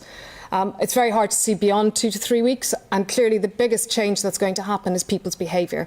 And people's behaviour and how they react to the removal of Plan B will determine how fast infection can spread in the population. The biggest response that we all have as individuals is to take our personal behaviour seriously, and that really is driving towards vaccination uptake, as well as remembering to wear face coverings when you're in enclosed spaces with people that you don't know. Thank you. Next, I have Tom from Sky, please. Thank you, Secretary of State. What is the public health justification for ending the requirement to self-isolate if infected? And if the government does bring that forward, is it prepared to do so against the guidance of the WHO during a global pandemic? And given the suggestion that today's announcements have only been made given the political difficulty the Prime Minister finds himself in, do you as Health Secretary offer him your unqualified support, or are you, like Rishi Sunak, going to reserve judgment ahead of the Gray report? And can you hand on heart say that you've never bent the rules? OK, well, let me start on that. I mean, first you asked about the self-isolation rules, ending the self-isolation rules if you're positive. Of course, that is still a requirement. That it is something that, as I've said a moment ago, the Prime Minister has referred to today, we will review. So there's no decision on that at this point. But it is clear that despite the changes that we're announcing today, there is still a very high rate of prevalence, I think around 1 in 20, according to the latest ONS data. And it is important currently to keep those rules in place. We will, of course, review them. I don't want to presume the outcome of that review, but it is reasonable to think, just as we're living with flu, for example, we don't require people to legally self-isolate, but to remain cautious, to be sensible. If they're infected, we will eventually have to find a way to live with COVID in a similar fashion. On your question about the Prime Minister, I fully support the Prime Minister, and as I said a moment ago, it's important to me and to the country that he's come to the House, he's apologised, and I think it's right that we're waiting for the outcome of the report, and when that is complete, this investigation establishes the facts, then the Prime Minister will come back and answer further questions. And I think you asked me about me and rules, whether I have observed the rules, if I heard you correctly. And I can say with full confidence I've absolutely observed the COVID-19 rules at all times. And I would say, like millions of people across the country, it hasn't been easy. Like millions, my mum lives alone, I couldn't go and see her. I couldn't go to a close friend's funeral. It wasn't easy, but it was the right thing to do, as millions have done up and down the country when they were asked to. And it's important also that if we look at today's announcement, that because millions and millions have observed the rules, they've done the right thing, that we can take the measures that we're taking today and remove these restrictions on our freedoms, which should always be a last resort. So I'm proud of the British people and what they've allowed us to achieve in our fight against this horrid virus. Susan, did you want to say anything on the self-isolation rules as well? Well, I would just add that for the vast majority of conditions, either self-isolation as cases or self-isolation as contacts of cases isn't a legal requirement, but we give solid public health advice and people follow that. Even now, people are as cases within the rules, they are able to take testing to leave early, and as contacts, if you're vaccinated, you're able to leave every day having done a daily lateral flow test. So I think it is just one element of the restrictions. I think if we removed all elements on cases and contacts right now at this moment in the pandemic, that would be different. But a legal requirement is only one component of it. Thank you, Tom. Should remain in place for the time being, though, bringing it forward. The Prime Minister hinted at bringing it forward earlier in March, yet we still have cases, the highest levels of infections we've ever seen from COVID in the UK. Well, Tom, just to say that review is something that we will do, but at this point in time, those requirements, the need to self-isolate if you're positive, remain very important. May I next turn to Emily from ITV, please? Thank you, Secretary of State. I wondered whether you are personally frustrated that you are constantly having to defend the Prime Minister's actions while at the same time having to deliver very important public health advice. And also, if I may, just to follow on from Tom's question, is what you're saying today that by the end of March we will effectively be living with no restrictions in place whatsoever? Thank you, Emily. And again, when it comes to what has happened in number 10, the photos and videos and things that we've all seen, and we've all, understandably, I think all of us have been pained by that, angered by that. It is right for the Prime Minister to respond, and he has responded in Parliament, and he will come back to Parliament once the investigation is complete. And I think that is the right approach. In terms of what happens at the end of March, I think, first of all, we can reflect on the last 8 weeks. That's what it's been. I know it probably feels like longer with Omicron. It's been 8 weeks. As I said, that accounts for a third of all the COVID-19 infections we've seen thus far throughout this pandemic. And if we look back at that, I do think we've got all the big decisions right. We didn't get throughout this pandemic, we haven't got every single decision right, all the small ones, but we got the big decisions right. And that's ultimately what matters. And that's why we're able to take these steps today and be the freest country in Europe. Now, there still are some requirements, restrictions in place, such as the need to self-isolate. If you're positive, there's some travel requirements still on LFD testing, and it is right that we review those. And I will come back in the spring and set out how we will live with COVID. But the way we are going to do this is that we are going to have to find a way to remove almost all of these restrictions and get life completely back to normal, but with one or two really big things that I think that will be there for a while. That is probably the need to vaccinate. I can't tell you how often that will be, but I think vaccinations will remain hugely important, just as we have to have annual vaccinations, certainly for older people against flu. And I think antivirals and treatments will continue to play a big role, especially for those that might be more exposed. And I think testing, it's great where we are today with testing. I think it will improve over time. And these pharmaceutical defenses of the vaccines, antivirals, monoclonal antibodies, and testing, I think they will be the cornerstone of our future defenses. Thank you, Emily. I'll next move to David, please, from PA.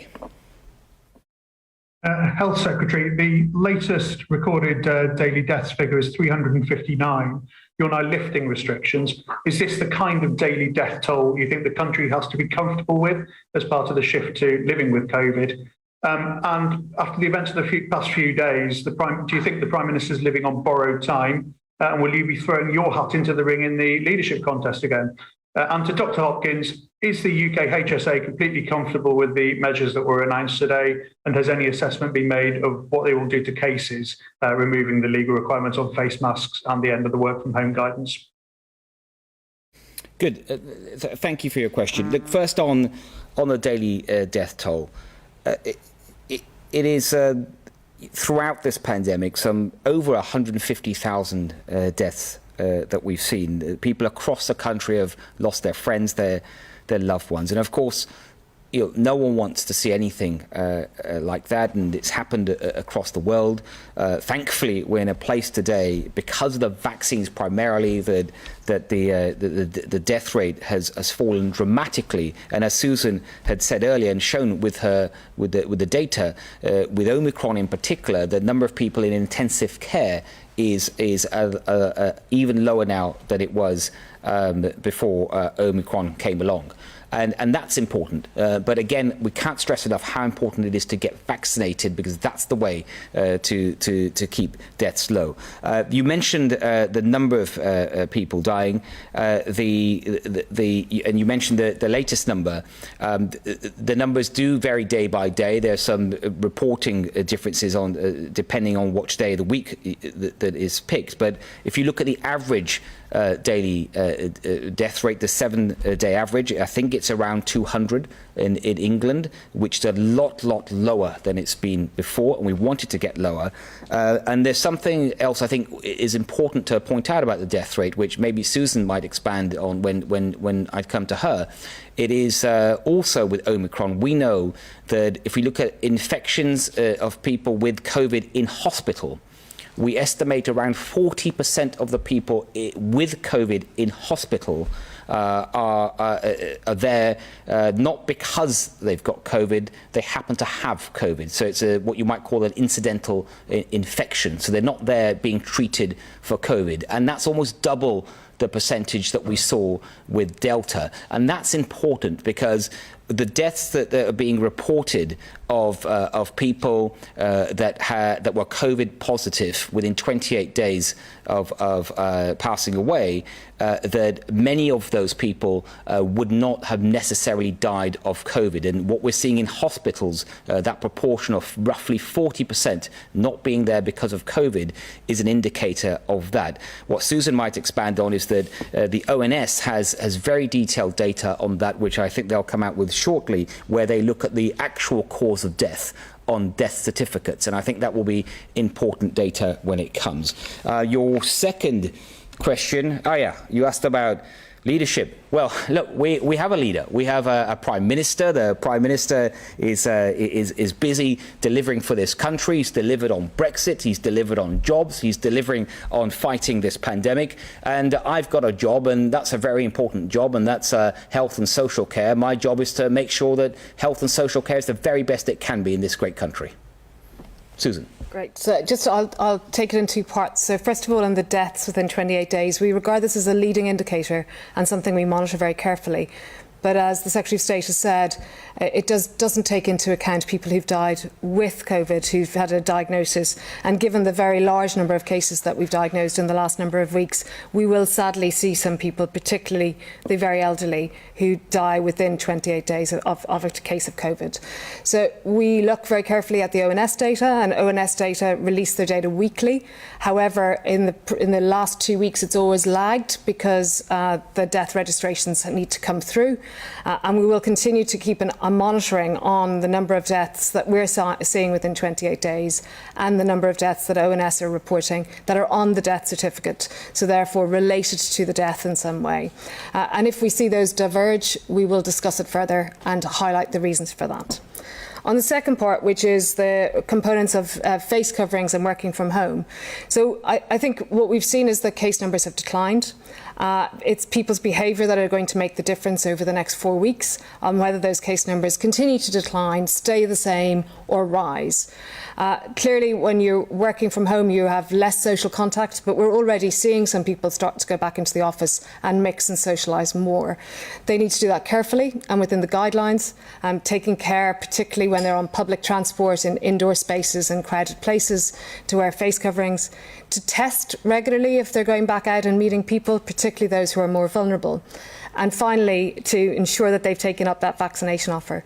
Because at the end of the day, the more people who are vaccinated, the less likely we'll see large transmission, especially in those individuals who've had a booster dose. Thank you, Susan. Next, Jane, please, from the Eye. Thank you. To the Health Secretary, can you rule out a return of Plan B if another variant of concern emerges? And also, the Prime Minister said today that the government has got the big things on COVID right, and I think you've echoed that, including not introducing tougher measures in England over Christmas in response to Omicron. But the Prime Minister just got lucky, didn't he? Boris Johnson wanted to introduce tougher measures before Christmas, but he was blocked by the Cabinet and the Tory party before Christmas. How can he portray this as strong leadership when he was left with no choice? And if I could also ask Dr. Hopkins, what is the scientific evidence and your assessment for scrapping self-isolation in March or even earlier, as the Prime Minister has suggested today? Thank you. Thank you for the question.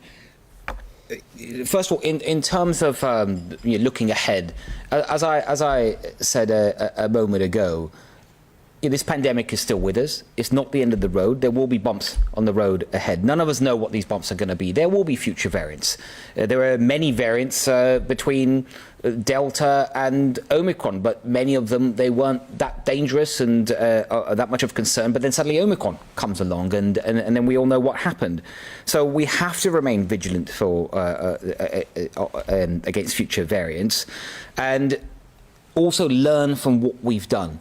And what we have learned, and I think especially over the last couple of months, is that our pharmaceutical defences really do work. You know, the vaccines, especially the boosters, the testing, the mass testing, and the focus on antivirals and other treatments, and also how the British people respond. Because when Omicron came about and we were very open about it and the risks, the British people responded fantastically. In such a responsible way, taking tests if they were meeting, perhaps elderly people or going to a high-risk place, getting vaccinated in their millions, the most boosted country in Europe. So I think these are the kind of measures as we look ahead. And then to your second point, that I think you said something like, did the Prime Minister just sort of get lucky? Of course not. The Prime Minister has shown leadership throughout. But when we think about the emergence of Omicron and what happened, of course, as ministers, we receive lots of advice, not just on the public health risk, which is hugely important advice. We get advice on what might be the impact of certain measures on the economy, on education, on other health issues, mental health, cancer outcomes. These are all vitally important. And what the Prime Minister has to do, and only he can do as the head of the government, is to balance all those up and come to a judgment. And that's exactly what the Prime Minister did. And the central decision that he made, which was to absolutely focus on boosters, has been vindicated. And when you look back at those charts that Susan shared earlier, if you look at the booster rate in the UK, not just versus Europe, but even countries like Israel that started before us, when you look at that, that is the main reason we are where we are today, because the Prime Minister made those decisions, the country responded in their millions, and it's left us where we are today, opening up the country, of course remaining cautious and vigilant, but we can take the measures that we've taken today. Susan.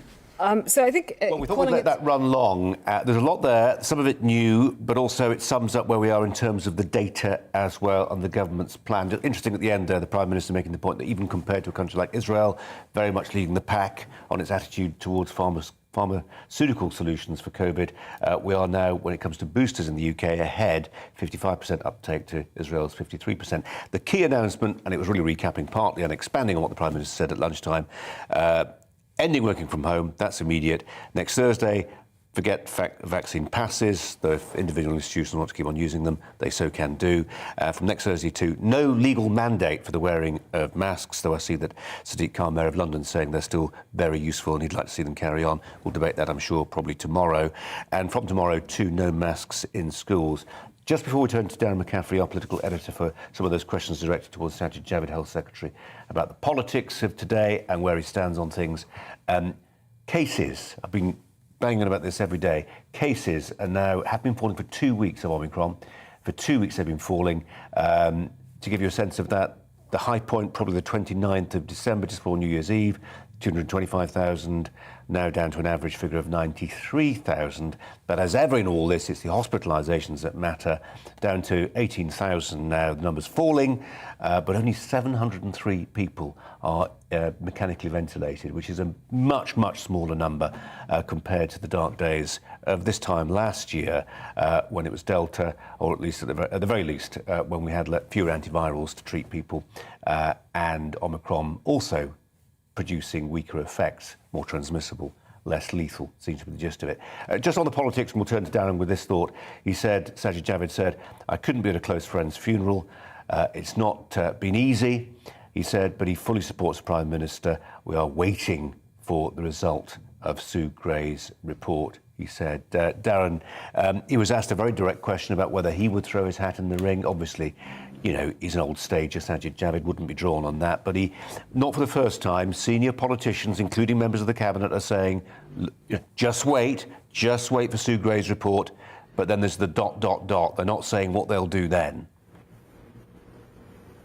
Yeah, indeed, and I think it was interesting that Sajid Javid essentially had a script which he stuck to pretty much throughout. That is that the Prime Minister's apologised, he's got his full support, that they are waiting for Sue Gray's report. The Prime Minister will go to the Commons, say what he's got to say, and as you said then, ...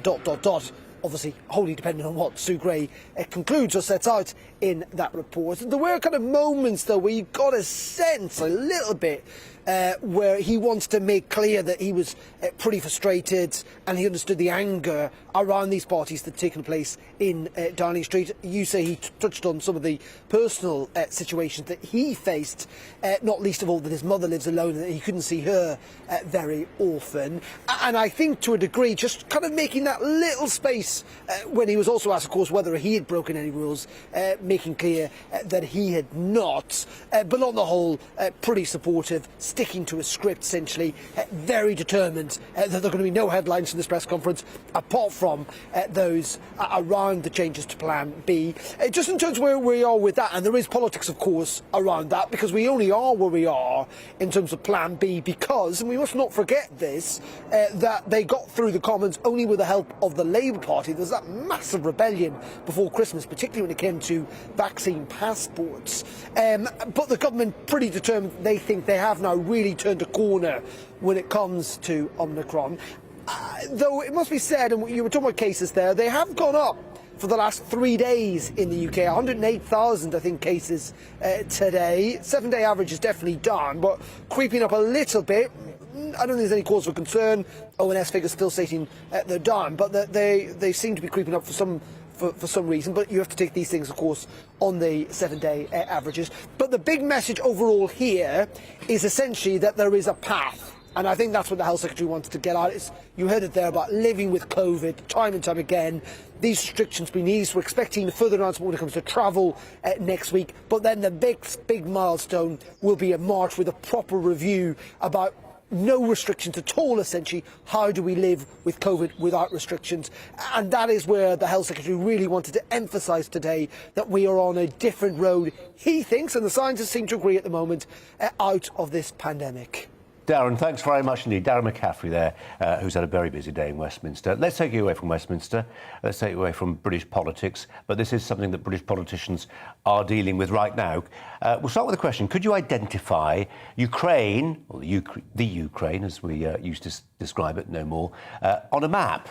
Do you care that Russia may be, as many analysts feel, set to invade? Maybe British involvement changes things a little bit. We've flown in anti-tank weapons and soldiers too to advise on how to use them. They're not in areas that are likely to be affected by any clashes. But for many Britons, it all has a whiff of Cold War conflict that has not necessarily much of a bearing on our life here.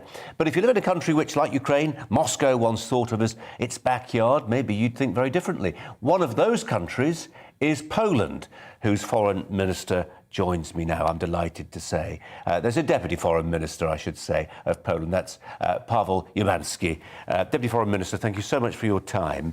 What do you think? What is the current assessment in Warsaw of the likelihood of serious conflict in Ukraine? Thank you for having me. Indeed, I'm a deputy foreign minister. Well, the assessment is unfortunately worsening. The perspectives that we have are being very close to Russia, both geographically and also in a long history has taught us that Russia's desires are very often of a different nature that we are used to in Central and Western Europe. Especially now under Mr. Putin, Russia has demonstrated over the years that it has indeed an imperial tendencies, that it intends to consolidate its power also over its neighbors. 2008 in Georgia, 2014 the war against Ukraine, annexation of Crimea, occupation of eastern Ukraine. On the go, in the meantime, numerous cyber attacks on members of the opposition, attempts, sometimes successful, of assassination, poisoning. This is the nature of Kremlin, this is the nature of Vladimir Putin, and it only escalates lately. Yeah. And Deputy Foreign Minister, there are many people who would agree with that assessment. I'm certainly one of them. But I do also note, and I've spent a couple of visits to eastern Ukraine, marched among the demonstrators there, ethnic Russians. They speak Russian. They watch 24-hour news channels that are Russian, and they feel ethnically and culturally aligned to Russia. Is it your suspicion that Russia, if Russia crosses the border, if Russian forces cross the border, they will just take those bits of Ukraine which are Russian in feel? Or do you think they'll go the whole hog and try and maybe take much more? This is certainly the excuse that Putin is using, and this is actually following the path that the Soviet Union used to use an excuse as some justification of the violent actions. This is what happened to Poland in 1939, when also under the guise of protecting Russian minorities or minorities of other ethnicities, Soviet Union invaded Poland. So this is just a pattern that's always present. We have seen that in 2014 with the creation of this puppet state in eastern Ukraine, which are not recognized by international community, but are supported by Russia. Unfortunately, as we see the crisis escalating, there is a real potential risk of Russia attacking the whole state of Ukraine. We have seen amassing of troops on the border. We have seen open threats by Russian politicians, not just against Ukraine, but also against NATO. Clear declarations that NATO should return to the borders of 1997, so before the extension. So this is something that Russia wants to do, to establish a situation when we are returning to the Cold War era, where we had two big empires controlling the whole continent. Mr. Deputy Foreign Minister, just very briefly, we've got literally 30 seconds left. What do you say to, you use the phrase imperial ambitions, what do you say to those people who say there are imperial ambitions at work here? NATO has them. It shouldn't have expanded into a country that was not part of its orbit, not part of its neighbourhood or sphere of influence. Ukraine should have been left alone. Yes, they may have wanted to join NATO. They didn't have to be allowed in. Well, NATO has expanded, but NATO has never started a conflict, and Russia did start many conflicts. Georgia, Ukraine, hybrid attacks on Baltic states, assassinations of political opponents. This is the pattern. We should be smart enough to recognise it. Mr. Deputy Foreign Minister, really appreciate your brevity and your time. Thanks very much indeed. Thank you very much. Abroad. Thank you. Let's stay abroad, but with a very British tinge to this one. It's the National Crime Agency and Crime Stoppers. They've launched a multinational campaign to find British offenders, fugitives, all of whom have connections with Spain or the Canary Islands. The dozen men, all on the run, wanted for crimes including murder, drugs and weapons trafficking. Let's turn to our Home and Security editor, Mark White, who joins us now from Spain. Mark, who are these individuals and what's the likelihood of them being collared? Well, they are some of the UK's most dangerous criminals, Colin. They are a mixture of murder suspects, also serious drug traffickers and gun runners. They are people that have escaped to Spain that believe that they can evade British justice by doing it. Now, that is not, of course, as you know, a new phenomenon. They've been doing this for many decades now. In fact, the Costa del Sol was nicknamed the Costa del Crime because of just how popular it was with criminals heading down to that particular area of Spain. But the fact is that there are many areas in Spain where these criminals will go to, not just the Costa del Sol, and also some of the Spanish islands as well. And as I say, as far as the authorities are concerned, they want to get after them, and they have had cooperation with actually British expats in Spain over the years. These are often close-knit communities. They know who is coming into the midst, and they don't want criminals amongst them just like anybody else would. So they are often the ones who are on the phone to Crime Stoppers using the Spanish free phone number as well if they recognise people in their own communities. And that's people like Callum Halpin, who is wanted in connection with the murder in June of 2018 in Manchester, Greater Manchester area, of a drug rival shot dead in the street despite the fact young children were playing nearby. A truly shocking crime. And another drive-by shooting suspect is wanted is Nana Opong, who is alleged to have shot another gang rival dead in Essex, in Roydon in Essex, in 2020. That man was shot some 8 times by a 9mm handgun, and this man, Nana Oping, is believed to be also in Spain. They don't know exactly where, and that's of course why they're calling on the public's help. Colin. Mark, thanks very much indeed. Mark White there joining us from Spain. Well, let's take you back finally to this evening's statements from the Health Secretary, Sajid Javid, so-called Plan B measures to be dropped, including mask mandates, vaccine passes and advice to work from home. Let's turn to one man who's been crunching the numbers throughout the course of the pandemic, Christopher Snowdon, Head of Lifestyle Economics at the IEA. Christopher Snowdon, thanks so much for joining us. I'm just looking at some of the data that was given to us in the course of that briefing, not just by Sajid Javid, but by his clinical colleague at the podium there. The figure that struck me, I'm sure others struck you, but that number of 703 people now who require mechanical ventilation, it's so much lower than the darker days of this time last year. Yes, there were thousands in this time last year, and we were seeing about 1,500 people dying a day this time last year. This time in England, we're I think we're below 250 on the rolling average dying. We've just seen today the number of people in hospital with COVID has dropped below 16,000 for the first time in a couple of weeks. It's like quite a few people, but we also know now that about half of those people are there with COVID rather than because of COVID. Again, big difference to last year when we had over 30,000 people in hospital. So it's a completely different situation.